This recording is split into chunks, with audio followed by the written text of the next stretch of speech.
누가복음 21장 말씀입니다. 20장에서는 예수님께서 예루살렘에 입성하셨다 하는 그런 내용이 나오죠. 입성하셔서 그 성전에서 가르치시는. 그런데 두 종류의 사람들이 있었죠. 한 종류는 백성들인데 그들은 예수님의 말씀을 듣고 즐거워했습니다. 그러나 반대로 그 말씀을 듣긴 들어도 그 말씀을 가지고 트집을 잡고 예수님을 모해하려고 하는 그런 그룹도 있었죠. 바로 당시의 종교 지도자들이었습니다.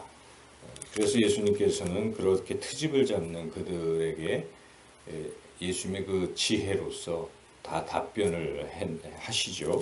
그런 내용이 20장에 쭉 기록되어 있었습니다. 그래서 예수님이 그런 답변을 다 하시니까 그들은 더 이상 뭐 대답도 못하고 묻지도 못하고 이제 끝이 난 것입니다. 그래서 지난 20장 40절에 그들은 아무것도 감히 더 물을 수 없음이더라. 이렇게 이제 그들이 논쟁이 끝이 났고 예수님께서 마지막으로 그리스도가 다윗의 자손이라고 하는데 어째서 다윗이 그리스도에게 주라고 부르느냐 하면서 예수님이 그리스도시요 구원자이심을 또 하나님의 아들이심을 선포하심으로 그런 논쟁이 끝이 났습니다. 그러면서 예수님이 서기관들 그런 부류의 종교 지도자들을 본받지 말라, 조심해라, 삼가라 하고 제자들에게 마지막으로 신신당부하지요. 그리고 이제 21장으로 넘어온 것인데, 그래서 21장의 1절에서 4절 부분은 20장과 연결해서 이해를 하셔야 합니다. 그래서 그러한 거짓된 종교 지도자들을 본받지 마라. 제자들이요, 너희들은 오히려 무명의 과부와 같이 이렇게 사회적으로 천대받지만 그 중심은 하나님을 사랑하는 그런 사람들을 본받아라. 이런 뜻에서 오늘 우리가 읽었던 21장의 1절로부터 4절의 말씀을 하시는 것입니다. 그 내용은 우리가 잘 아는 것처럼 이 가난한 과부가 아주 적은 2렙돈, 뭐 우리 돈으로 하면 1,000원도 안 될까요? 뭐 그 정도의 적은 돈을 따그랑 이렇게 드렸고, 부자들은 막 금 같은 것을, 금보화를 막 거기다 집어넣고, 사람들이 볼 때는 부자가 훨씬 헌금을 많이 드린 것처럼 보지만, 우리 예수님이 그 헌금하는 것을 이렇게 보시다가 말씀하시면서 이 부자가 가장 많이, 모든 사람보다 더 많이 드렸다 하면서 그 이유를 설명해 주시죠. 3절 4절 같이 한번 읽어볼까요? 이르시되 내가 참으로 너희에게 말하노니 이 가난한 과부가 다른 모든 사람보다 많이 넣었도다. 저들은 그 풍족한 중에서 헌금을 넣었거니와 이 과부는 그 가난한 중에서 자기가 가지고 있는 생활비 전부를 넣었느니라 하시니라. 예수님이 이런 것을 말씀하시는 이유는 중심이 중요하다. 하나님은 다 보고 계시니까 진실된 마음으로 하나님 앞에 헌신하는 제자들이 되거라. 이제 이렇게 가르치신 것입니다. 그리고 21장의 이제 주 내용은 5절부터 끝까지 38절의 주 내용은 이 성전 파괴와 이제 관련된 그런 내용입니다. 이미 앞서서 예수님은 예루살렘에 입성하셔서 가장 먼저 하신 일이 그 성전을 청결케 하시는 일이셨거든요. 그래서 성전을 청결케 함으로써 이 성전을 중심으로 모여 있는 종교 지도자들, 이들의 이 죄악, 또 그 무지몽매한 백성들이 거기에 지금 쫓아가고 있는 것을 지적하신 것입니다. 잘못됐다는 것을 지적하신 것이죠. 그래서 예루살렘 성전을 이렇게 청결케만 하신 것이 아니라 이제는 이 성전을 파괴할 것이다. 완전히 돌 위에 돌 하나도 없앨 것이다 라고 선언하시는 것이 지금 21장의 말씀이죠. 6절을 한번 같이 읽어볼까요? 너희 보는 이것들이 날이 이르면 돌 하나도 돌 위에 남지 않고 않고 다 무너뜨려지리라. 이렇게 선포하신 것입니다. 굉장히 충격적인 내용이죠. 지금 사람들은 5절에 보니까 성전이 참 아름다워요. 거기에 돌도 멋지고 막 하면서 예수님이 그런 말씀을 하시는데 예수님이 뭐라고 대답을 하십니까? 이거 겉으로 보기에 이렇게 화려한 성전 하루아침에 돌 하나도 남지 않고 싸그리 파괴될 것이라고 선포하시는 것입니다. 당시의 사람들은 아주 충격적이었을 것입니다. 왜냐하면 신앙이 다 성전 중심이었고 성전에 들어가면 그래도 안심을 하는 것입니다. 이때 당시 사람들이 그것이 이제 거짓된 안심인 것이죠. 종교 지도자들이 꾸며놓은 잔치에 들어와서 있는 거예요. 그런데 그들은 그 속은 얼마나 검습니까? 거기서 백성들이 환전하고 뭐 하는 그러한 이득을 취해서 연명하는 것이죠. 이 대제사장 일파들은. 그러면서도 겉으로는 서기관들은 화려하게 신앙 있는 척하고 길게 기도하고 뭐 이런 아주 외식과 더러운 추악함 속에 있던 것이죠. 그래서 주님이 이 아니라는 것입니다. 이것은 바른 것이 아니다. 그래서 싸그리 성전을 무너뜨리겠다고 지금 선포하시는 것입니다. 그래서 특별히 그 예레미야서를 우리가 앞에서 한번 쭉 읽은 적이 있잖아요. 예레미야도 그렇게 선포하고 있습니다. 이 거짓된 선지자들, 거짓 목자들이 계속 그 안전을 선포하거든요. 샬롬을 선포합니다. 거짓된 평안이죠. 다 평안하다, 평안하다. 그런데 실상은 그 삶은 엉망이고 부패한 곳에 하나님은 항상 징계를 하시거든요. 이 죄에 대해서는 심판하시는 것인데 심판의 선언이 없어요. 당시 예레미야 당시에 그냥 하나님이 축복하신다, 복 주신다라는 축복론만 계속 이야기를 했기 때문에 하나님이 예레미야를 통해서 왜 거짓된 목자들을 따르냐고 준엄하게 말씀하시죠.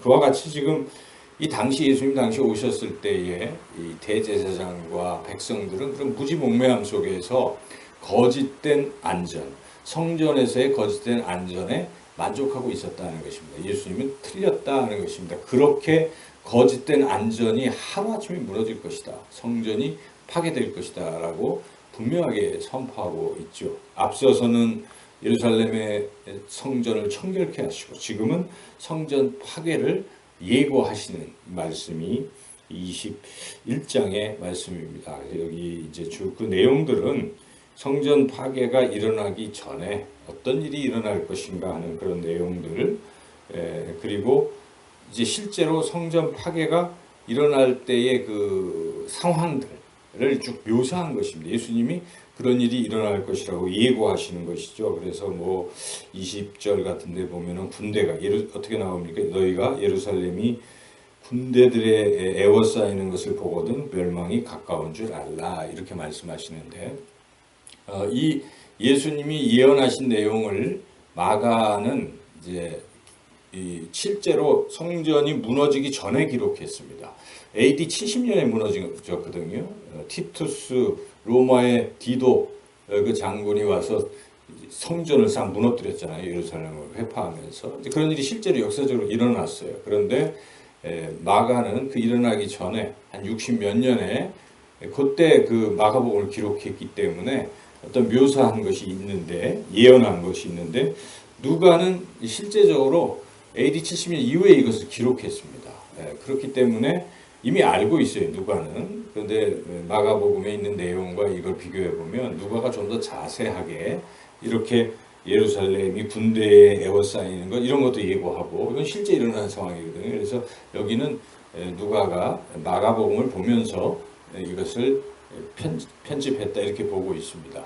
여튼 지금 이 내용은 예루살렘 성전 파괴에 대한 내용을 말씀하고 있습니다. 예수님은 이미 40여 년 전에 70년에 일어날 그 성전 파괴를 예고하신 것이죠. 그 예고대로 이제 파괴가 된 것인데 그때 일어난 여러 가지 현상들을 여기에 쭉 이야기하고 있습니다. 그래서 이것은 반드시 일어난다 하고 이제 29절부터 33절까지 쭉 말씀하시죠. 32절, 33절 읽어보겠습니다. 내가 진실로 너에게 이르노니 이 세대가 지나가기 전에 모든 일이 다 이루어지리라. 천지는 없어지겠으나 내 말은 없어지지 아니하리라. 그러니까 이 세대가 지나가기에 세대는 한 30년, 40년이죠. 그러니까 바로 예수님이 말씀하실로부터 한 세대 뒤에 일이 일어나는 것이죠. 그래서 확실히 성전 파괴는 일어난다 하는 것을 지금 말씀하시는 것이죠.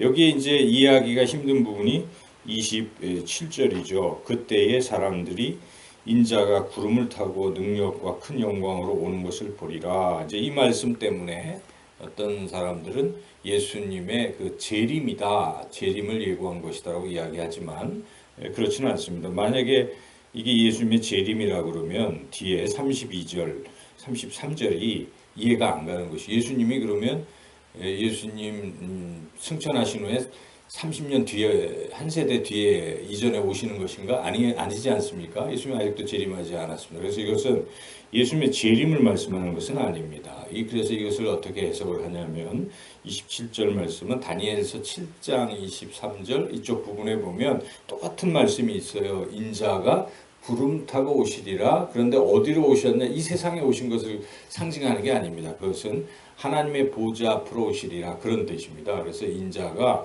영광 받으실 것이다. 예수 그리스도께서 영광 받으실, 바로 예수님께서 하나님 보좌에 가는 그 승천의 어떤 이런 것들, 하나님의 영광이 나타나는 그런 부분을 이제 여기 하는 것이기 때문에 성전 파괴 자체가 하나님의 영광이 나타나는 현상이라는 것입니다. 그래서 그걸 통해서 예수님의 예언이 이루어지고 그러한 것들을, 그래서 이 성전이 파괴되고 거기 이제는 예수님이 성전을 대신하시는 것이죠. 대체하시잖아요. 내가 성전된 나를 가리키다 이렇게 말씀하시는 것이죠. 사흘 만에 내가 다시 무너뜨리고 지으리라. 이게 다 예수님을 말씀하십니다. 그래서 이제는 신앙의 중심은 예수님입니다. 우리가 물론 교회라는 건물이 있고 공동체라는 이 중요한 것이 있지만은 더 중요한 것은 무엇입니까? 예수님이 중심이에요. 신앙의 중심은 예수님인 것이고, 그러니까 항상 예수님을 머리로 두시고 모일 때도 예수님이, 목장 모임도 예수님이 중심이고, 예배도 예수님이 중심이고, 모든 회의도 예수님이 중심인 것이죠. 그게 이제 바른 신앙인 것인데, 그래서 지금 이제 그런 내용으로 우리가 이해를 잘 해야 되겠고요. 이제 34절부터 36절까지는 이제 각도가 좀 달라지는 것이, 예수님께서 이렇게 성전 파괴에 대한 것, 이것도 일종의 징계죠, 징계. 성전을 해서 제대로 만민이 기도하는 집이라고 해놨더니 거기서 장사하고 강도의 구려를 만들고 이런 엉터리 같은 신앙을 한 것에 대해서 하나님께서 징계를 내리신 것입니다. 그래서 그들이 신봉하고 있는 안전한 터전인 성전을 확 무너뜨려 버리신 것이죠. 그래서 이것은 틀림없이 하나님의 징계인데 이런 심판이 또 있다는 것입니다. 그것은 최후의 심판이 또 반드시 있다. 그때는 정말 예수님이 재림하시는 그때, 이 지구 종말의 마지막 때가 있다. 이것까지 예수님이 연결해서 말씀하시는데 그 부분이 34절에서 36절이죠. 그래서 그때는 갑자기 임하게 된다는 것입니다. 지금 이렇게 성전 파괴는 AD 70년에 여러 가지 징조들도 있고 다 예고가 다 되어 있어서 그렇게 되는 것이지만, 예수님이 재림하시는 것은 아들도 모른다 이렇게 말씀하시잖아요. 마태복음에. 그 예수님이 재림하는 걸 누가 알겠습니까? 하나님만 아신다는 것이죠. 그래서 그 누구도 모른다. 오늘 밤 또 지금 이 순간 주님이 재림하실지도 모른다 하는 그런 전제를 우리는 가지고 살아야 된다 하는 것이, 예수님이 그것을 말씀하시는 것입니다. 그래서 이렇게 주님이 오늘 당장 재림하실 것, 또는 우리 인생도 오늘이 마지막일 수 있습니다, 여러분. 우리가 이렇게 살아있지만 오늘 이 세상을 떠날 줄 누가 압니까? 그래서 우리는 항상 이 마지막이다 하는 생각을 가지고 살아야 되는데, 주님께서 이제 그런 면에서 두 가지를 잘 준비해라 이렇게 말씀하시죠. 34절을 같이 읽어보겠습니다. 너희는 스스로 조심하라. 그렇지 않으면 방탕함과 술 취함과 생활의 염려로 마음이 둔하여지고 뜻밖의 그날이 덫과 같이 너희에게 임하리라. 그러니까 조심하지 않으면 방탕해지고 술 취하고 생활의 염려에 찌들어서 예수님이 재림하실 것에 대해서는 생각조차 못하게 돼요. 마음이 둔해져서. 그러니까 갑자기 덜컥이면서 아무런 준비 없이 주님의 오심을 맞이하게 되고 만다. 그러므로 조심하라 하는 것입니다. 조심이 무엇이겠습니까, 여러분?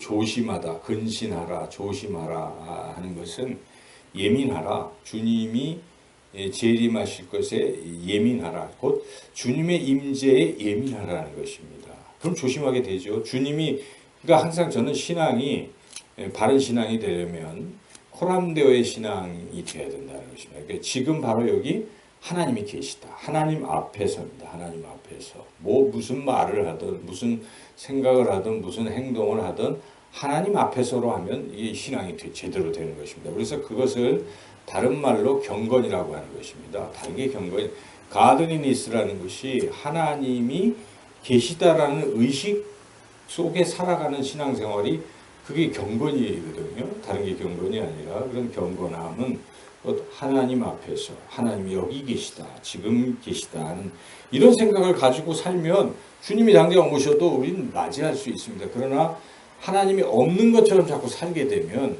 주님이 덜컥 오시면 모르고 오셔도 모르고 그래서 화가 임하게 된다 하는 것입니다.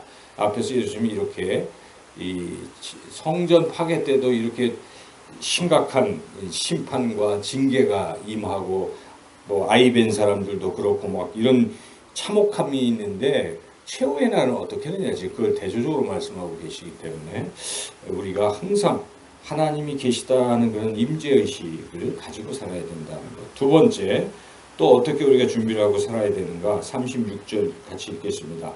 이러므로 너희는 장차 올 이 모든 일을 능히 피하고 인자 앞에 서도록 항상 기도하며 깨어 있으라 하시니. 기도가 핵심이겠죠. 깨어 있는 것은 아까 스스로 조심하는 것과도 같은 의미인데 거기에 추가적으로 기도하라 하는 것이니까 항상 하나님이 여기 계십니다 하는 생각 속에서 그 하나님께 기도를 드리면서 살고 있으면 혹시 내가 오늘 이 순간 내가 이 세상을 떠날지라도 하나님 앞에 설 수 있습니다. 그리고 예수님이 지금 오셔도 우리는 기쁨으로 주님을 맞이할 수가 있는 것입니다. 근데 이 두 가지가 흩어져 있으면 기도도 안 하고 하나님이 있다는 의식도 없이 살아가면 결국은 생활의 염려에 찌들게 되고 방탕과 술 취함 속에 젖어들고 결국 깊은 나락 속에 빠지고 우리가 제대로 하나님을 맞이할 수가 없다는 것이죠. 오늘 말씀대로 주님이 하신 말씀이에요. 항상 우리는 하나님 말씀을 들을 때 어떤 분은 은혜가 된다 안 된다 그런 게 아니에요. 말씀은 무엇입니까? 하나님의 말씀이에요. 우리 하나님 말씀 그냥 받는 것이죠. 그래서 주님이 말씀하시니까 다 은혜가 되는 건 주님의 말씀에 때로는 순종할 필요도 있는 것입니다.